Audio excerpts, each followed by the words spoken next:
just dressed differently. Whether it came as a joke, a concern, or a sideways compliment, the message was always the same: girls like you don't go far. Especially not black girls from working-class neighborhoods. Maya looked up, her face calm. "We'll see who's still here in 10 years, she said quietly, closing the book. It wasn't just defiance, it was a promise.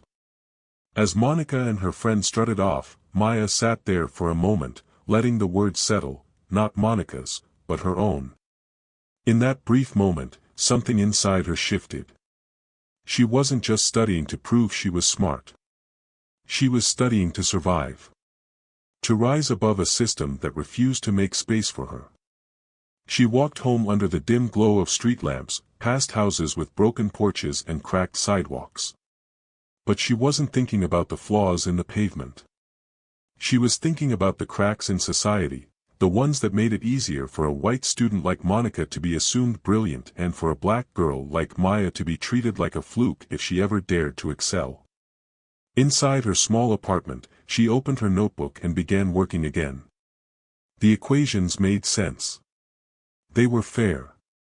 Math didn't care what color your skin was. In numbers, there were no politics, no prejudice, just truth. And for Maya Thompson, truth was the sharpest weapon she had. She wasn't just preparing for a test. She was preparing to dismantle every stereotype the world had ever placed on her shoulders. The next morning, Maya walked into math class still carrying the weight of last night's encounter with Monica.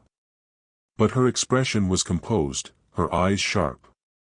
She took her usual seat in the back, where Mr. Calloway rarely glanced, much less called on her. His classroom, like much of Lincoln High, wasn't just about academics, it was about status. And for students like Maya, status was something you were never meant to have. That's why what happened next felt more like a trap than an opportunity.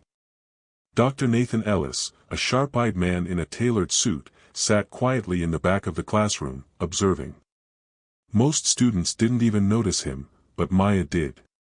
Mr. Calloway introduced him with barely a sentence, downplaying his presence. What Calloway didn't mention was that Dr. Ellis was a talent scout for the National Mathematics Scholars Program, a prestigious organization that searched for brilliant young minds in unlikely places. And Calloway clearly didn't believe Maya belonged in that category. Trying to prove a point, or perhaps humiliate Maya, Calloway turned to her with a smirk. "Maya," he said, his voice dripping with false casualness, "why don't you come up and give this one a try?" He gestured to the board, where an advanced equation had been scribbled. Maya knew immediately it wasn't high school material. It was something closer to graduate-level mathematics, full of nonlinear variables and layered fractions. The kind of question meant to stump, not to teach. She knew what he was doing. As Maya stood, the room fell into an eerie silence. The students watched with amusement, some whispering under their breath. She could almost hear them thinking it, "She's going to embarrass herself. What is she even doing up there?" But Maya didn't waver. She took the chalk, and with steady hands, began to work. Every line she wrote was deliberate, methodical. The room that had expected failure was now holding its breath. Even Dr. Ellis had leaned forward in his seat, intrigued. Maya wasn't just solving the problem, she was unraveling it, exposing its logic piece by piece like a master craftsman at work. When she finished, she set the chalk down and turned to Mr. Calloway. "That should be correct," she said, her voice calm. He blinked, stunned, searching for a mistake. "Lucky guess," he muttered, reaching for the eraser. But Maya didn't back down. "There's no luck in math," she replied. "It's either right, or it's not." It was then that Dr. Ellis stood. His voice cut clean through the room, "That was more than correct." His eyes never left Maya. "That was exceptional." Calloway's face paled. In that moment, his attempt to put Maya in her place had backfired spectacularly. What he had meant as a public shaming had become her breakthrough. A black girl he never called on, never believed in, had just shown him, and everyone else, that brilliance doesn't ask for permission. It demands to be seen. Dr. Ellis's offer lingered in the air like a thunderclap. A placement test. 1 week to prepare. One shot at a full scholarship through the National Mathematics Scholars Program, an opportunity that could change Maya's life. The classroom buzzed with whispers, but Maya could barely hear them. All she could think about was what this moment meant: a door had opened. One no one ever thought she'd reach, let alone be invited through. But not everyone was pleased. Mr. Calloway's jaw tightened, his words sharp behind a forced smile. "With all due respect, Dr. Ellis, I don't think she's ready for something like this." His tone carried a familiar note, one Maya had heard all her life. That tone didn't need to shout. It whispered, "She's not the right kind. She doesn't come from the right place. She's not one of us." Dr. Ellis's response was cool and unwavering. "She's exactly the kind of student we're looking for. Whether or not you saw her potential is irrelevant." Those words sent a wave of pride through Maya. But they also reminded her of the challenge ahead. For the next 7 days, she lived in a blur of exhaustion, focus, and fear. Mornings were spent sitting in a classroom where Mr. Calloway now looked at her with restrained resentment. Evenings were for long hours at Gus's diner, where she continued to be overlooked and patronized, by customers and coworkers alike. And nights? Nights belonged to her. She studied beneath the soft glow of the kitchen light, textbooks spread across the table like a battlefield. The advanced material was brutal, filled with abstract theories and mathematical constructs far beyond her grade level. She scribbled notes on receipt paper, solved equations in the margins of her old notebooks, and even used napkins when paper ran out. Her mother, though worried, didn't stop her. Instead, she brought warm tea and whispered encouragement, "Show them who you are, baby." Yet, despite her progress, Maya couldn't ignore how different her journey looked compared to the students these programs usually celebrated. They had private tutors, prep courses, and quiet bedrooms to study in. Maya had a supply closet and second-hand textbooks. They were expected to succeed. She had to fight to even be seen. But perhaps the most painful part wasn't the work, it was knowing that people like Mr. Calloway weren't rare. They were everywhere, doubting, underestimating, quietly ensuring that black students like Maya were kept on the margins. The placement test wouldn't just be about solving problems. It would be about proving, once again, that brilliance has no color, that talent doesn't care where you live or what your parents earn. As the test day approached, Maya didn't just study harder, she became sharper. Every equation she solved felt like a strike against the systems that tried to contain her. This wasn't just about her future. It was about dismantling the lie that had followed her since the first day she stepped into Lincoln High, that she didn't belong. She was going to prove them all wrong, on her terms. The day of the placement test arrived faster than Maya had anticipated, yet the sleepless nights and constant study had sharpened her focus like never before. Word had spread throughout Lincoln High, the diner girl was going to attempt the impossible. Curiosity, skepticism, and even a trace of quiet hostility filled the air as the auditorium packed with students, teachers, and administrators. But beneath it all, there was an unspoken tension that had nothing to do with math. Maya stood at the front of the room, staring at a whiteboard already filled with an advanced equation. It was the kind of problem that appeared in elite graduate programs, not public high school classrooms. Mr. Calloway stood off to the side, arms crossed, his smirk barely concealed. "This equation has stumped mathematicians for years," he announced. "Even graduate students struggle with it. But Maya believes she's ready." It wasn't just the equation that challenged her, it was the stage. The crowd. The way everyone seemed to expect failure. It was how Calloway framed her courage as arrogance, her preparation as delusion. It was a spectacle, built on the quiet belief that a black girl from the working class couldn't possibly be as brilliant as she claimed to be. But Maya didn't flinch. With one steady breath, she picked up the marker and began to work.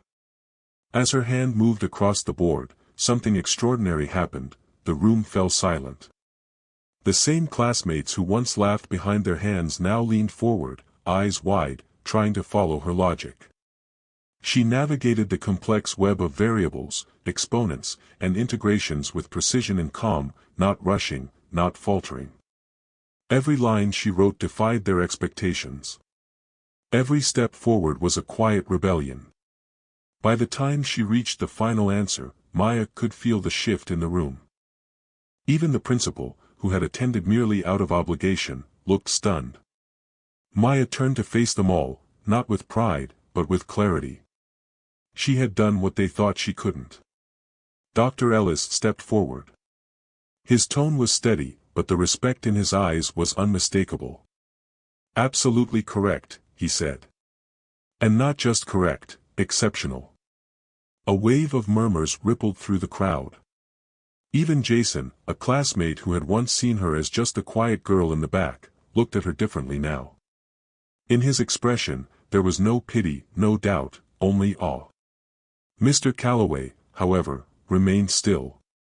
His arms were still crossed, but his smirk had vanished. Maya met his gaze. "Lucky guess?" she asked, echoing his old words. He had no reply.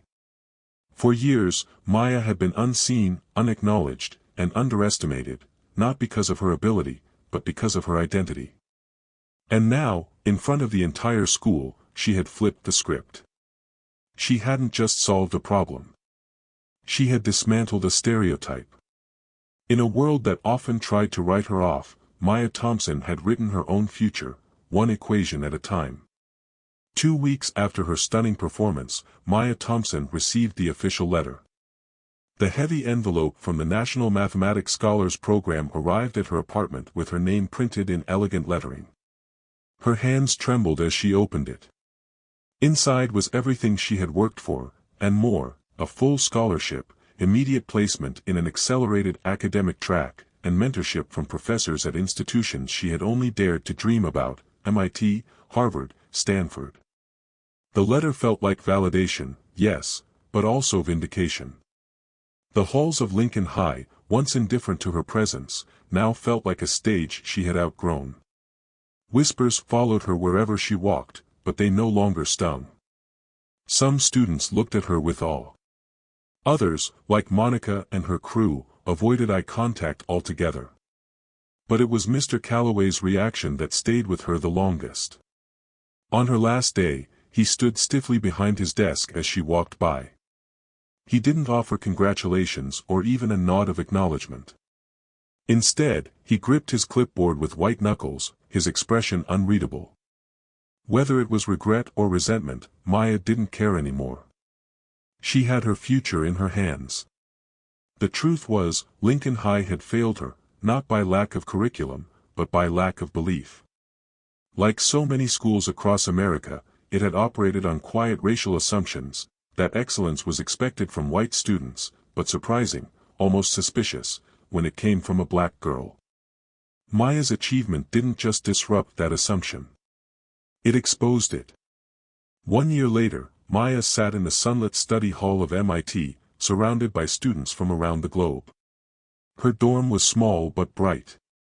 Her textbooks were new. Her professors knew her name. Most importantly, no one questioned why she was there. She had earned her place, and she knew it. Across from her sat Jason, the same boy from Lincoln who had once watched her solve the impossible equation with awe. Now, he was struggling to keep up as she explained a concept in advanced number theory.